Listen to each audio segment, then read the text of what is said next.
What is going on, everyone? Welcome back to the channel, and today we have the Pathfinder sitting here behind us, and we are going to be doing pretty much the 45,000 mile service, which my car is not quite there yet. I got another maybe 1,800 miles to go, but what that entails is pretty much nothing. 45,000 mile service, just a rotate and an oil change at this point.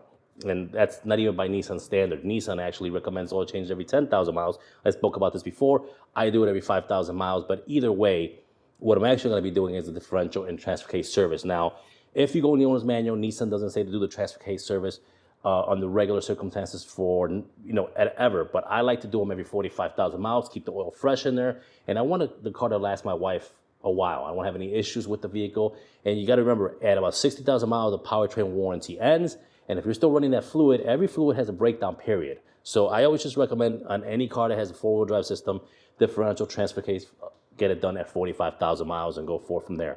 Now, if you are towing and using it as a severe driving, meaning towing or some other kind of off-road thing you might be doing, gravel road, things like that constantly, where you're always using that four-wheel drive or anything like that, then I would highly recommend following the owner's manual, because Nissan recommends that every 20,000 miles to get done. So the fluid on this car is a 75W90 synthetic fluid, which I'm going to be using AMSOIL because I like using AMSOIL for almost everything on all my cars. I believe it's a very good fluid. And again, I'm not sponsored by it any kind of way. It's just the fluid I like to use. I use it on my truck. I use it on this one on the Pathfinder. I used to use it on the Cadillacs. So 75W90, and even use AMSOIL when I do oil changes with it. So here's what we're going to need. 75W90 gear oil, 3 quarts of this, 1 for the rear differential, 2 for the transfer case. A fluid pump, or a 3/8 hose, clear hose is better. 21mm socket, a 6-inch extension, an 8mm hex drive, 3/8 ratchet, some scissors or some cutters. So we'll start by removing the spare. This will give us enough room to work with down at the bottom underneath the car. Go ahead and remove this little cap in your storage compartment and use a 21mm socket to bring down your spare.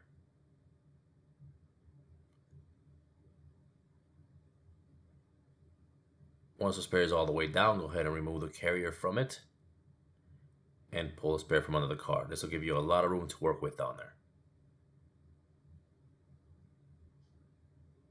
So first, let's locate the drain plug. Now the drain plug is going to be down below on the left side of the differential, and the fill plug is going to be up top, up against the cross member. Hard to get a socket in there. So we're going to use a small window on the cross member to get into it. You're going to use your 8mm hex drive and the 6-inch extension with your ratchet to loosen up that fill plug. First, loosen up the fill plug before you take out the drain plug.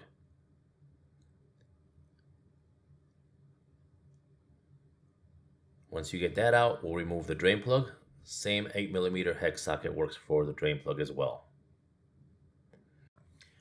Now, once you remove the drain plug, don't forget there's not much fluid in here. There's only about a quart of fluid inside of the rear differential, so not much fluid is going to come out.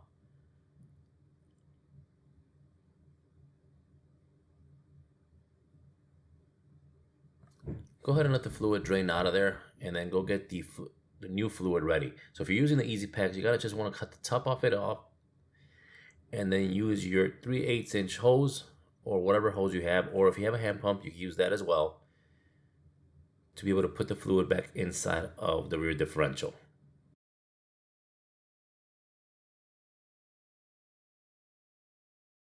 Put the drain plug back on, tighten it all the way down, and you could torque it down to about 19 foot-pounds.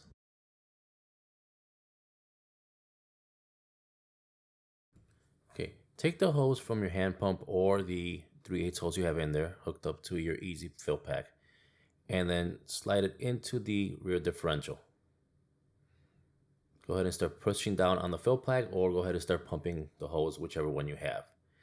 Do this until the fluid starts coming out of the fill hole, and you'll be all set to go. Again, it should take a little bit less than 1 quart of fluid.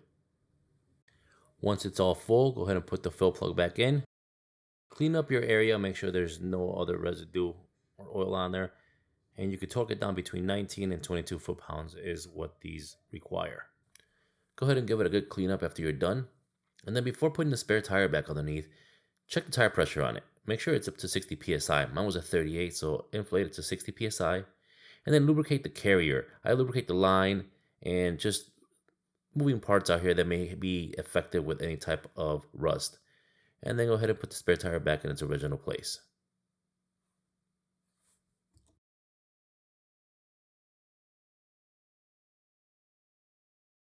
Now, to do the transfer case service, it is going to be a pain.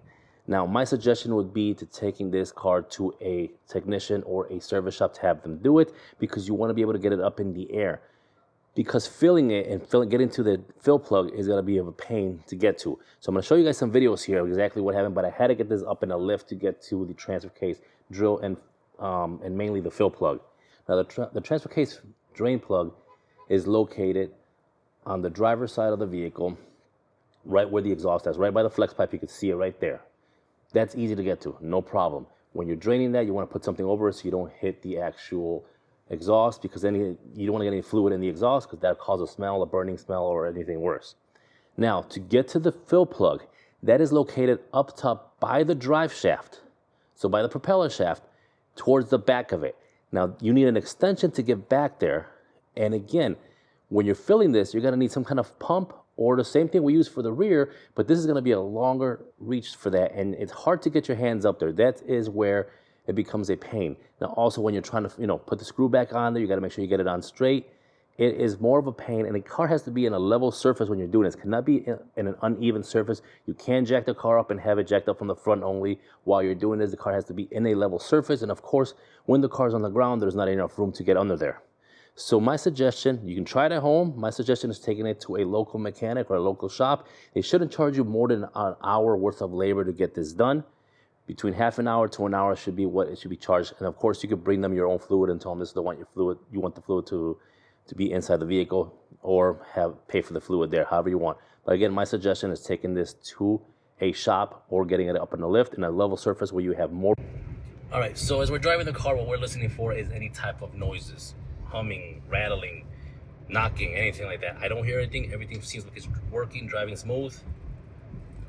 And we're gonna take it somewhere to get the differential and the transfer case to work a little bit. Kind of a little bit of an off-road scenario here. So not crazy off-road, but just a little bit of an off-road scenario.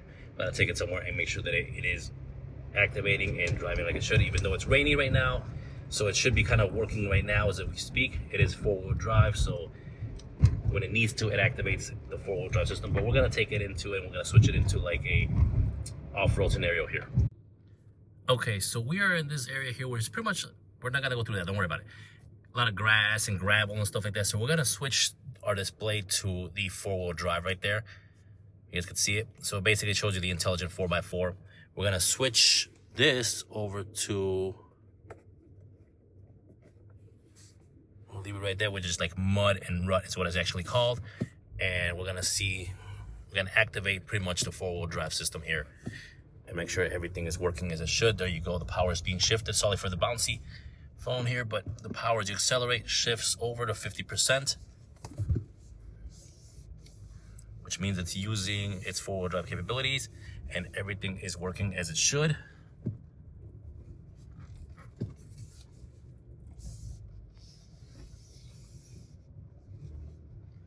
We're gonna go a little uphill here, as you can see, so it should activate this. You guys can see it was pretty much at 50-50 right now, so let's go ahead and accelerate. There you go. And it's working like it should. No noises. Let's go ahead and make another turn here. We'll do it again.